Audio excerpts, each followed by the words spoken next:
اور سیدنا عمر منبر پر فرمایا کرتے تھے لا اسلام لمن لم يصلي، جو نماز نہیں پڑھتا اس کا اسلام نہیں۔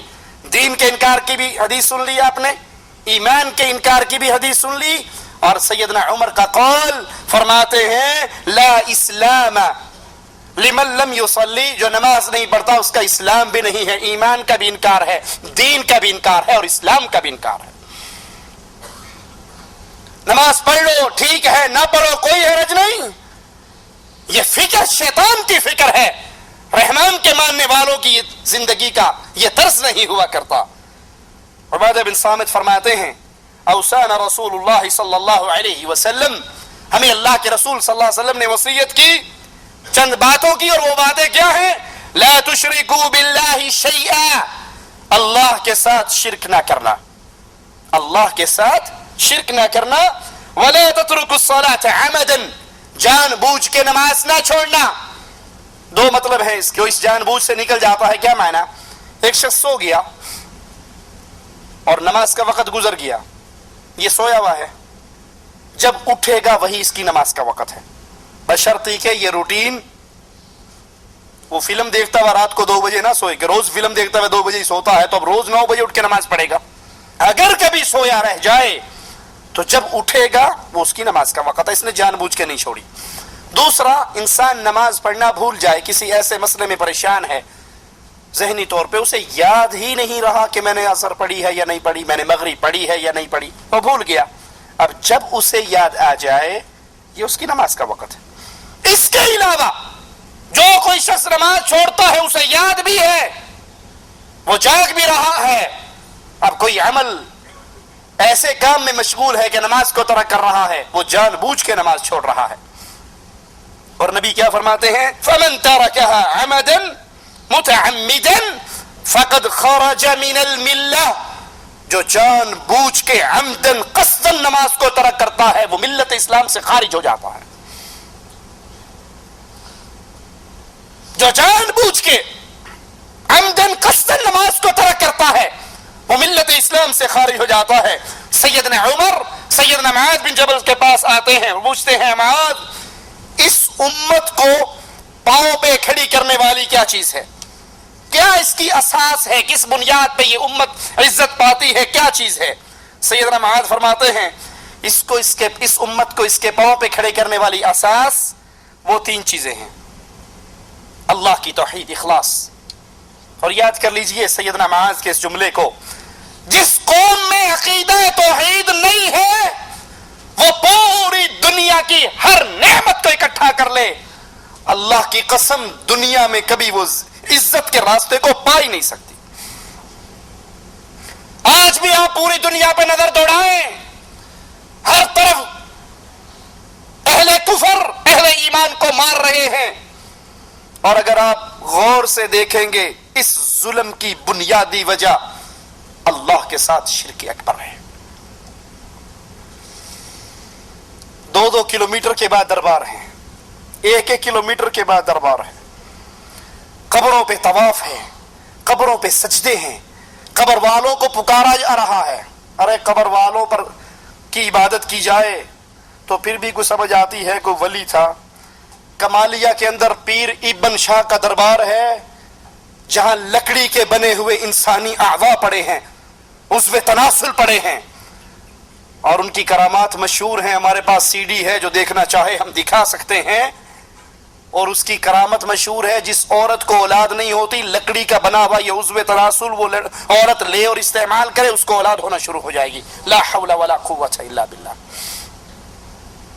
شرک اس طرح پھیل رہا ہے، اللہ سے یہ امت اس طرح دور ہوتی جا رہی ہے، ذلت کی دلدل میں نہیں گرے گی تو کیا ہوگا؟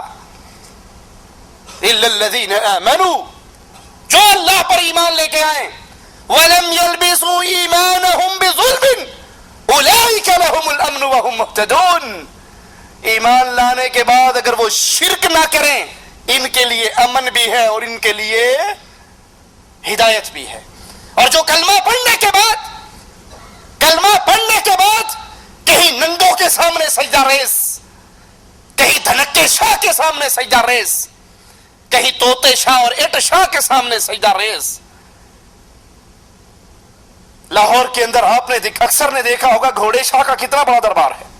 ان کو عبادت کرنے کے لیے بندے دا پوتر لبیا نہیں, گھوڑے نو پوجن لگ گئے.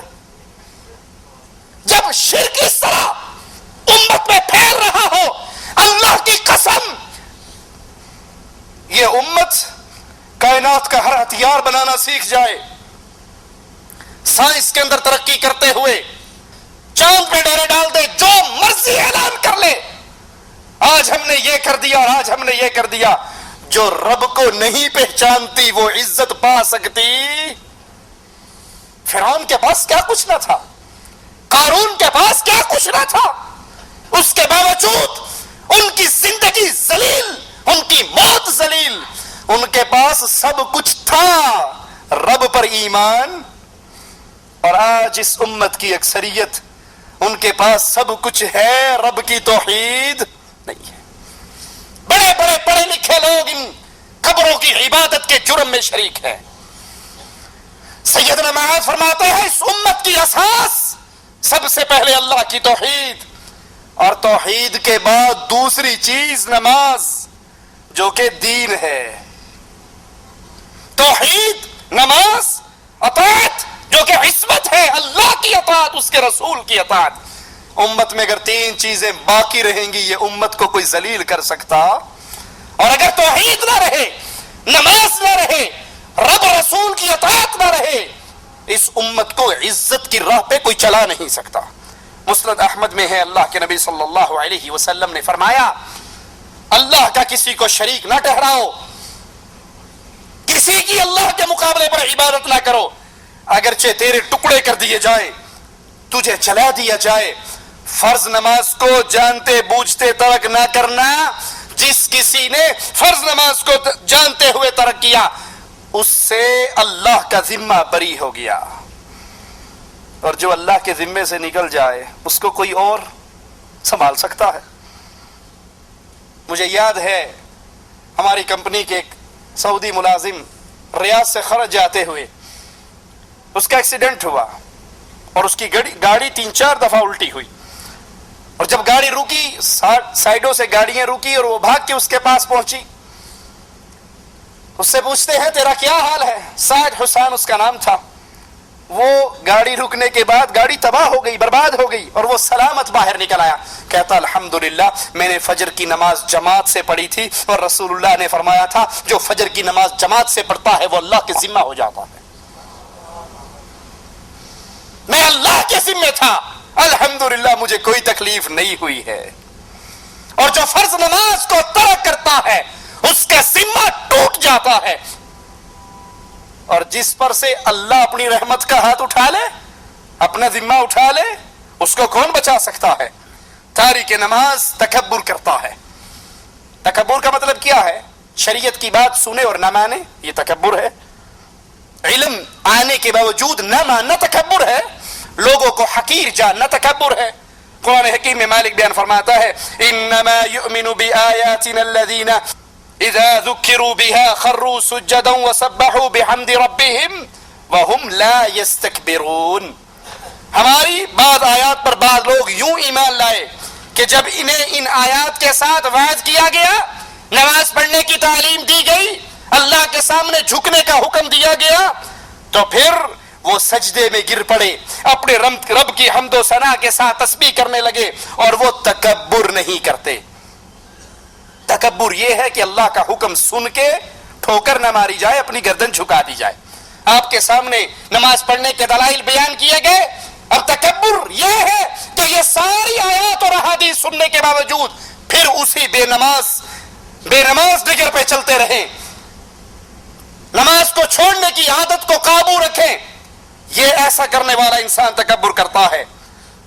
اور جو مومن ہوتا ہے اس کی کیفیت کیا ہے؟ قرآن حکیم بیان فرماتا ہے قل لعبادی الذین آمنوا یقیموا الصلاۃ. اے نبی میرے ان بندوں کو کہہ دیجئے, ان کو میرا حکم سنا دیجئے, آمنوا جو ایمان لے کر آئے, کلمہ پڑھ لیا, موحد ہو گئے, شرک سے بچ گئے. اللہ کیا حکم ہے؟ یقیموا الصلاۃ, اب تمہارے اوپر فرض ہے کہ تم نماز بھی قائم کرو. اور جو تکبر کرتے ہوئے نافرمانی کرتا ہے, اللہ کی آیات کو جھٹلا